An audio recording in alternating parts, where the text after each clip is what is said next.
शमशेर बहादुर ने उषा कविता के अंदर मतलब तुलना की है। जैसे प्रभातकालीन जो लालिमा होती है, यानी सुबह सुबह आपने देखा होगा भाई, शहरों में तो कम देख रहे, लेकिन ग्रामीण क्षेत्र में या आप गांव में रहते हैं या शहर से बाहर रहते हैं, तो जहां जिधर सूर्य उदय हो रहा होता है, यानी सूर्य उदय होने की दिशा के अंदर जब सूर्य बाहर निकलने वाला तो उससे पहले, जैसे अगर सूर्य उदय का समय 7 बजे है, तो आप 6, सवा 6 से लेकर के और 7 बजे के बीच का जो समय है, जब सूर्य क्षितिज से नीचे होता है और उसकी किरणें ऊपर आ जाती है, वहां एक जो लालिमा छाती है, उस लालिमा की तुलना उन्होंने की है ग्रामीण क्षेत्र के मतलब जो कुछ भी जो दृश्य है उनसे उनका मेल किया। जैसे यहाँ पर उन्होंने उसकी तुलना की है जैसे चूल्हे से की है, या फिर उन्होंने उनकी तुलना बच्चे की स्लेट से की है, या फिर उन्होंने उसकी तुलना काली जो सील होती है पत्थर की उससे की है, या फिर ऐसे की है जैसे कोई पानी के अंदर कोई गोरवण झिलमिला रहा है, इस प्रकार से अलग अलग उन्होंने तुलना की है, प्रतीक रूप में तुलना की है, और ये दिखाने का प्रयास किया है कि जो प्राकृतिक सुंदरता के जो सोपान है वो किस प्रकार से कितने सुंदरतापूर्ण है वो दिख रहे हैं। ठीक है, चलिए। प्रातः नभथा बहुत नीला शंख जैसे भोर का। अब देखो, प्रातः नभथा बहुत नीला शंख जैसे भोर का। भोर का मतलब होता है प्रभात। ठीक है, भोर का मतलब क्या होता है? भोर का मतलब होता है प्रभात या सवेरा। ठीक है, भोर का मतलब क्या होता है? प्रभात या सवेरा। नभ का मतलब आकाश होता है, आप जानते भी हो। ठीक है, तो प्रातः नभ था बहुत नीला शंख जैसे भोर का। अब देखो, शंख जैसे भोर का, अब इसमें कवि ये कह रहा है कि सुबह का जो आकाश है, यानी जिस समय सूर्य उदय होने वाला होता है, उस समय का जो आकाश है वो ऐसे लग रहा है मानो नीला शंख हो, नीलापन लिए हुए शंख। शंख होता है वो पुंग बजाते हैं, तो उस शंख के समान दिखे। यानी शंख का जो रंग है उस रंग से उन्होंने तुलना है वो किससे की है? प्रभात कालीन सूर्य उदय से पूर्व जो थोड़ा थोड़ा उजास फैला है, प्रकाश फैला है, उस समय जो नीलापन आया है, उस नीलेपन के आकाश से उन्होंने उसकी तुलना की है। किससे की है? तो शंख से की है। कवि ये बता रहा है या कवि ये कह रहा है कि सुबह का जो आकाश है ऐसा लगता है मानो कि नीला शंख हो, या फिर उसमें जो नीलिमा न ज्यादा गहरा मतलब कालापन है, न ज्यादा रोशनी है, न तो बीच का मतलब जैसे जैसे थोड़ा सा सूर्य ऊपर नीचे है, मतलब थोड़ा सा प्रकाश आया उस समय एक प्रकार से दूर से थोड़ा धुंध टाइप दिखता है, तो उसमें नीला नीला बादलों के कलर का जो दिखता है, वो कह रहा है कि उस समय जो आसमान है शंख के समान गहरा नीला लगता है। ठीक है, फिर है और एकदम साफ दिखता है, उसके अंदर वो नीलिमा भी है, वो भी कैसी है? एकदम साफ दिखता है, तो शंख के जैसा, तो शंख के जैसा दिख रहा है। इसका मतलब उसमें कौन सा अलंकार है? इसका मतलब उसमें है उपमा अलंकार। क्यों तुलना की गई है शंख के जैसा, तो क्या हो जाएगा? उपमा अलंकार। ठीक है, शंख के जैसा जो लाइन है उसके अंदर उपमा अलंकार है। क्यों? क्योंकि उसमें प्रभात की या सुबह का जो सूर्य है उसकी तुलना नीले आकाश से की गई है। सुबह या प्रभात का जो आकाश है, प्रभात सूर्य उदय होने से पूर्व की जो स्थिति है, जो एकदम नीला गहरा आकाश दिख रहा है, उसकी तुलना है कवि वो किससे कर रहा है? तो उसकी तुलना कवि है वो नीले शंख से कर रहा है। तो एक तो पहला ये तुलना हो गई। दूसरा कह रहा है कि राख से लिपा हुआ चौका अभी गीला पड़ा है। तो पहले क्या होता था, आजकल समाप्त हो गया। हमारे हिंदू धर्म में ये होता था कि मतलब भोजन बनाने की जो रसोई है, जो चौका, वो एकदम पवित्र माना जाता था। यानी क्या होता था पहले, आपने देखा होगा कि मुख्य द्वार के अंदर जूते नहीं लाते थे, बाहर रहते थे जूते। यानी घर का जो जहां से आंगन शुरू था उससे भी जूते बाहर रहते, यानी घर के मेन दरवाजे से। और आजकल तो रसोई में लेकर जूते पहने हुए खाना तक खा लेते, और जूते उतारने के बाद पहले पांव हाथ धोकर के फिर भोजन करने बैठते। तो एक अपनी भारतीय जो संस्कृति है उस संस्कृति की झलक भी है साथ में, और ये ग्रामीण संस्कृति की झलक। तो ग्रामीण में क्या होता था कि औरतें जो धर्म के अंदर ज्यादा इच्छा रखती थी, ज्यादा आस्था रखती थी, वो सुबह सुबह राख, राख का मतलब आप ये मानो कि जो उन्होंने लकड़ियां वगैरह जलाई है उसकी जो राख बची है उसी को थोड़ा भिगो करके उस चूल्हे के ऊपर कहीं मार देती हूँ ताकि कहीं अपवित्रता है तो साफ हो जाए, चूल्हा एकदम स्वच्छ हो जाए। यानी हम उसको अन्य देवता के पकाने का स्थान मानते थे, इसलिए उसको क्या है बहुत ज्यादा सम्मान देते थे, यानी उसको पवित्रता दिखाई देती है। यानी हमारी भारतीय संस्कृति में एक जो पवित्रता का भाव है वो दिखाई देता है। तो अब देखो कवि क्या कह रहा है कि राख से लिपा हुआ चौका अभी गीला पड़ा है। यानी राख है वो इस प्रकार से नीली नीली टाइप दिखती है। आपने राख का कलर देखा होगा, देख लेना, है ना, लकड़ी जला करके ऐसे ही पता नहीं चला 4-5 लकड़ी इकट्ठी करके जला कर फिर राख का कलर देखना तो इतने नीला टाइप से आएगा। तो कवि ऐसा कह रहा है कि जैसे राख को भिगोकर उसका लिपा मारा गया है, चूल्हे के ऊपर जो औरतें मारती है या जब खाना बनाती है उसके चारों तरफ जो चौका मारती है, तो वो जैसे मारा गया और वो सूखता भी बहुत जल्दी है, लेकिन वो घंटे 2 घंटे देता तो सुबह औरतें प्रभात वेला में उठते ही सबसे पहले वो चौका मारती है, उसके बाद जब वो सूख जाता फिर दोबारा रसोई करना शुरू करती है। क्योंकि ऐसा माना जाता है भारतीय संस्कृति में रात्रि के समय कोई जीव जंतु भी अगर उसके आसपास मर जाता है तो अशुभ माना जाता है, या साफ सफाई तो एक बार वो ऐसा औरतें करती है या 7 दिन में करती थी पहले, 5 दिन में, सप्ताह में 2 बार, इस प्रकार से, ठीक है। अब कवि ये कह रहा है कि मतलब इतनी पवित्रता है कि वातावरण में मतलब एकदम वो नमी टाइप दिख रहा है। नमी का मतलब समझते हो क्या होता है? एकदम मतलब चिपचिपा टाइप नमी टाइप, यानी जिसमें ओस की बूंदे। आपने देखा सुबह जब हम उठते हैं तो घास फूस होती है उसके पानी की बूंदे दिखती है, यानी रात में क्या है ओस गिरी होती है। तो ऐसा मतलब ओस के कारण वातावरण नम है, तो उस समय जो सुबह का जो आकाश है उसके अंदर भी वो ऐसा नीलापन दिखाई देता है। तो कवि कह रहा है कि वो ऐसा नीलापन दिखाई देता है जैसे राख से लिपा हुआ क्या हो, राख से लिपा हुआ क्या हो, राख से लिपा हुआ चौका। चौका का मतलब क्या,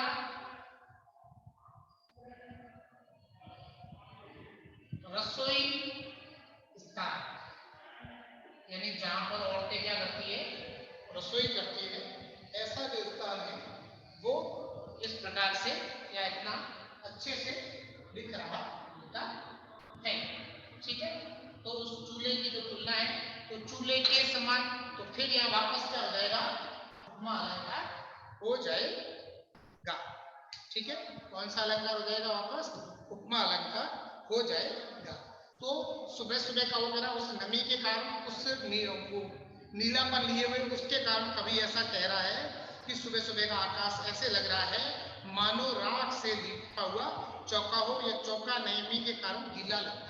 यानी जैसे हाथों हाथ उसको अपन ने चौका उसके ऊपर वो राख घुमा के छोड़ दिए, अगर अपन हाथों हाथ उसको टच करेंगे तो क्या गीलापन लगेगा उसमें, ये मतलब गीला है, सूखने में थोड़ा समय लगा।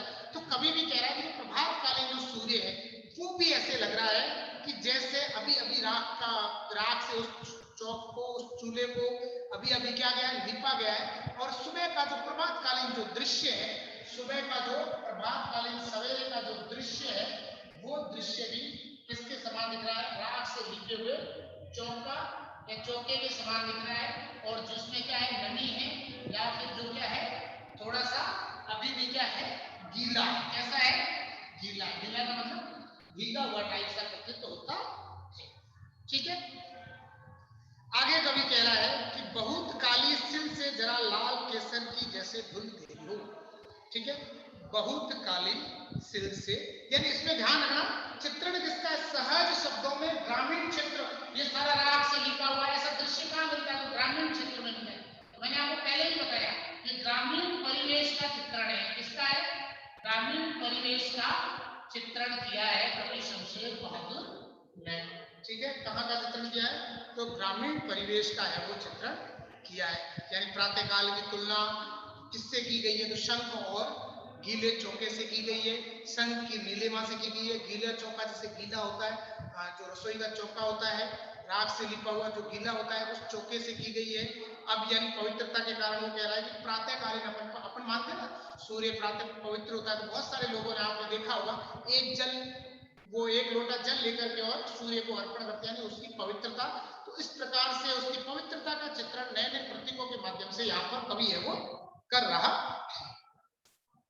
अब देखो कवि कह रहा है कि बहुत काली से जरा से लाल केसर से की जैसे धुल गई हो, ठीक है, कि जैसे धुल गई हो, स्लेट पर या लाल खड़िया चौक मल दी हो किसी ने, नीले जल में या किसी की घोर झिलमिलती दे जैसे हिल रही।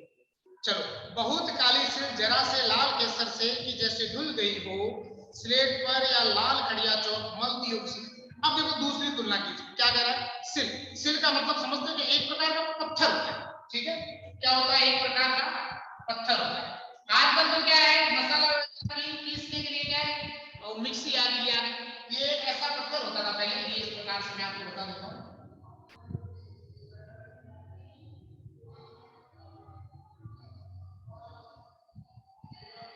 ठीक है यार, इस टाइप से, और इसके अंदर ये थोड़ा सा यहाँ से ऐसे होता था, इसके अंदर मसाला डाल करके एक ऐसा एक पत्थर होता था यूं,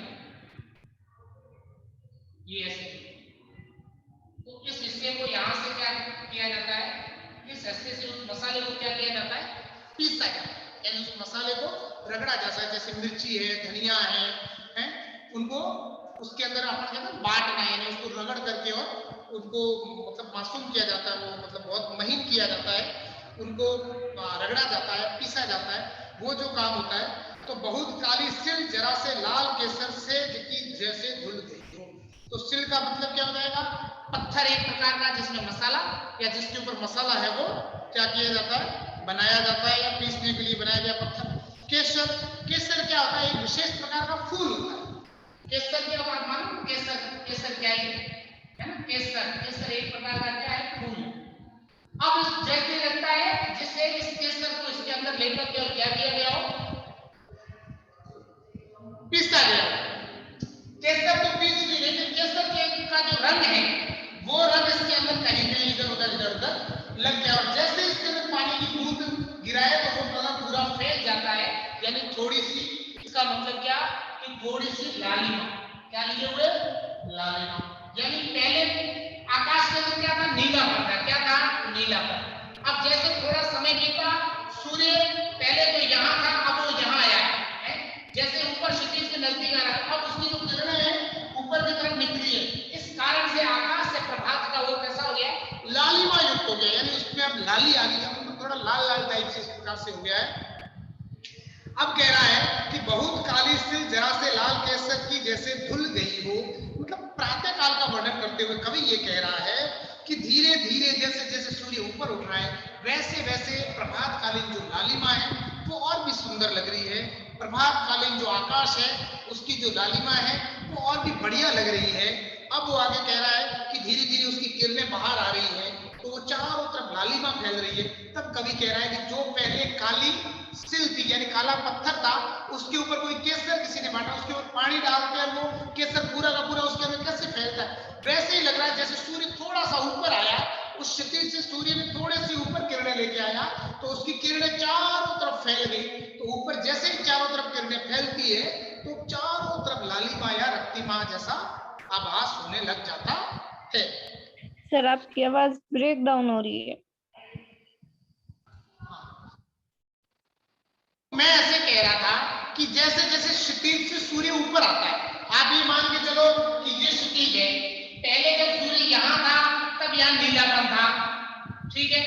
अब सूर्य यहाँ आ गया, तो सूर्य यहाँ आया तो इसकी किरणें धीरे धीरे धीरे धीरे ये यहाँ तक इसकी किरणें है वो पहुंचने लगी। अब जैसे ये यहाँ तक इसकी किरणें पहुंची है ना, है, जैसे इसकी यहाँ तक ये किरणें पहुंची तो यहाँ ये पूरा का पूरा लालिमा में, मतलब आकाश पूरा लाल हो गया। तो ये लाल कैसे कह रहा है? तो कवि कह रहा है ये किसके कारण हुआ? केसर के कारण।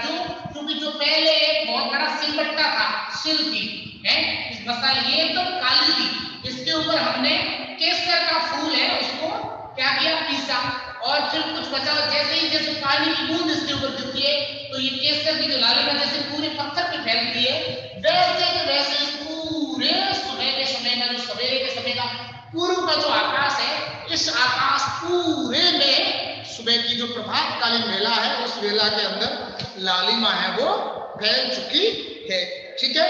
तो ऐसे लग रहा है जैसे आकाश मानो कोई क्या हो, एकदम उस लालिमा के जैसा हो, स्लेट पर या लाल खड़िया चौक मल दी हो किसी ने। अब दोबारा यानी किस प्रकार से, तो स्लेट मानो, मानो आ गया ना, तो मतलब मानो ऐसा लग रहा है, इसका मतलब यहाँ कौन सा अलंकार हो जाएगा, तो यहाँ हो जाएगा उत्प्रेक्षा अलंकार, ठीक है? कौन सा हो जाएगा? उत्प्रेक्षा अलंकार। स्लेट दी हो किसी ने, मतलब मानो ऐसे लग रहा है, ऐसे लग रहा है, पार्टी होती है, पार्टी स्लेट बोलते हैं हम जिसको ना, ऐसे लग रहा है कि जैसे स्लेट होती है, काली होती है, एकदम ब्लैक होती है, सफेद, मतलब उसके ऊपर जो चौक से लिखते हैं खड़िया, या ना खड़िया चौक, खड़िया चौक का मतलब पत्थर की जो चौक आती है, मतलब अपन जिसको पार्टी पेंसिल बोलते हैं, वो एक प्रकार का पत्थर है। तो मतलब उसमें कभी कभी आप देखना, एक कुछ सफेद आती, कुछ ऐसी पार्टी पेंस आती है जो मतलब एकदम थोड़ी लाल लाल टाइप से, तो कवि ऐसे कह रहा है कि जैसे वो काली स्लेट है, उसके ऊपर वो लाल जो चौक है, मतलब लाल जो पत्थर, खड़िया पत्थर या लाल चौक है, उसको किसी ने जैसे ऐसे लगा दिया है, तो वो पार्टी पूरी लाल हो जाती है। तो वैसे ही सुबह का प्रभात ही काला था, लेकिन धीरे जैसे सूर्य ऊपर की तरफ आया तो पूरा का पूरा वो उसमें क्या हो गई, लालिमा छा गई। तो ऐसा लग रहा है कि मानो काली स्लेट पर किसी ने लाल खड़िया मिट्टी की जो चौक है वो मल दी है, और अंधेरी, मतलब अंधेरे को क्या बनाया, काली स्लेट बनाया, और सूर्य की जो निकलती हुई किरणें हैं उनको क्या बना दिया है, चौक बना दिया है। यानी जो काली स्लेट के समान और सुबह की लालिमा है, सुबह की जो प्रभातकालीन जो लालिमा की किरणें हैं वो उस लाल चौक के समान लग रही है। ठीक है, इस पूरे के अंदर आपके उत्प्रेक्षा अलंकार है, मानो ऐसा लगता है। ठीक है, इसलिए फिर कवि कह रहा है कि नील जल में या किसी की गोर झिलमिल जैसे हिल रही हो। अब कवि क्या कह रहा है कि मतलब वही सुबह का मौसम ऐसा लग रहा है, कैसा लग रहा है, ऐसा लग रहा है कि नील गोर, नील जल में या किसी की गोर, नील का मतलब होता है नीला पानी, समुद्र का पानी होता है, दूर से हमें नीला दिखता है, तो नील जल में या किसी की गोर, गोर का मतलब होता है गोरी, यानी किसी स्त्री का जो शरीर होता है वो एकदम कैसा होता है, गोरा। ठीक है, तो कवि ये कह रहा है कि ऐसे लगता है कि जैसे उस सागर के पानी के अंदर किसी का गोरे शरीर की, पे का मतलब होता है शरीर। ठीक है, क्या होता है, गौर का मतलब क्या होता है, गोरी, एकदम मतलब गोरी, रंग जिसका क्या हो, गोरा। ठीक है, तो गोरी, झिलमिल, झिलमिल का मतलब होता है मचलती हुई, झिलमिल का मतलब क्या होता है, मचलती हुई, मचलती हुई। ठीक है, ते का मतलब होता है शरीर या उसका तन। ठीक है, देखो कवि क्या कह रहा है, कवि कह रहा है कि नील जल में या किसी की गोर झिलमिल देह जैसे हिल रही हो। अब कवि कह रहा है ये सुबह का जो समय ये किसके जैसा लग रहा है, तो कवि ने जो भोर का, पहले उसने किससे तुलना की, शंख से की, फिर किससे की, चौके से की, फिर किससे की, तो काली स्लेट से की, फिर किससे की, तो स्लेट से, पाटी स्लेट से की, और अब वो किससे कर रहा है, बदलते दृश्यों का वर्णन कह रहा है कि जो गहरा नीला रंग छाया हुआ है और धीरे धीरे मतलब सूर्य बाहर है, जो सूर्य उस समय तेज नहीं, उसकी थोड़ी सफेदी टाइप, न पूरी लाल, सूर्य बाहर आने के बाद उसकी सफेद टाइप किरणें दिखती, ज्यादा लालिमा नहीं होती है। तब वो कह रहा है कि सफेद सूर्य की जो आभा, आभा का मतलब था उसकी जो चमक है वो स्पष्ट दिखाई दे रही है, और ऐसे लगता है कि मानो नीले जल में किसी गोरी सुंदरी की देह गिरी। यानी आप पानी के पास खड़े हैं और आपकी परछाई पानी के अंदर दिखती, जो पानी हिलता है ना, तब आप मतलब आदमी की जो परछाई है वो भी ऊपर नीचे हिलती हुई सी दिखती है। तो कवि ऐसे कह रहा है कि जो सुबह का समय का जो सूर्य है उसकी जो किरणें हैं वो भी ऐसे दिख रही है जैसे नीले सागर के अंदर किसी के गोरे शरीर की जो हलचलें दिखाई देती, वैसे ही उन किरणों की वो हलचलें हैं, वो उस प्रभातकालीन या सुबह के जो समय है उसके अंदर वो दिख रही है। यानी उस नमी के कारण जो धीरे धीरे हवा चलती है, धीरे धीरे वातावरण जो ठंडा ठंडा है, उस वातावरण के अंदर वहां प्रभात में या जब सूर्य उदय हो रहा है वहां पर वो ऐसा दृश्य है वो दिख रहा है। और कुछ समय बाद धीरे धीरे क्या हो जाता है, सूर्य पूरा का पूरा उदय हो जाता है, पूरा सूर्य ऊपर आ जाता है, जादू पूर्णता है इस उषा का, अब सूर्य उदय हो रहा है। उषा का मतलब क्या, प्रभात, उषा का मतलब क्या है, सुबह का, यानी सूर्य उदय से पूर्व की स्थिति। ठीक है, सूर्य उदय से पूर्व की स्थिति है वो। तो कवि ये कह रहा है कि अब वो मतलब जो एक पहले जादू, मतलब पल पल जो बदल रहा था, प्रकृति के अंदर जो एक परिवर्तन हो रहा था, अब वो जादू है वो क्या हो रहा है, टूट रहा है। क्यों टूट रहा है, क्योंकि धीरे धीरे अब सूर्य क्या हो गया है, बाहर आ गया है, सूर्य ने अपनी किरणें चारों तरफ फैला दी है, और अब वो जो जादू है प्रकृति का वो टूट गया है। ऐसे लगता है मतलब जैसे धीरे धीरे ऊपर आया, जैसे उम्र बढ़ती है सौंदर्य कम होता है, वैसे ही उषा का भी सौंदर्य धीरे धीरे, जो पहले बहुत ज्यादा था, सूर्य के उदय होते ही उस प्रभात कालीन जो बेला है उसका जो सौंदर्य था वो टूट गया और अब सूर्य उदय हो रहा है। जादू टूटता है वो उसमें कवि इसीलिए कह रहा है, जादू टूटने से कवि का मतलब ये है कि जो मतलब सौंदर्य आकर्षण था वो अब धीरे धीरे क्या हो गया, खत्म हो गया है और प्रातःकाल हो गया है, सूर्य उदय हो गया है और चारों तरफ चिड़ियों के चहचहाने की आवाज हो रही है। तो नील जल में हिल रही मानो इसके अंदर भी वापस क्या हो जाएगा, नीले जल में हिल रही मानो इसके अंदर भी वापस उत्प्रेक्षा अलंकार है वो हो जाएगा।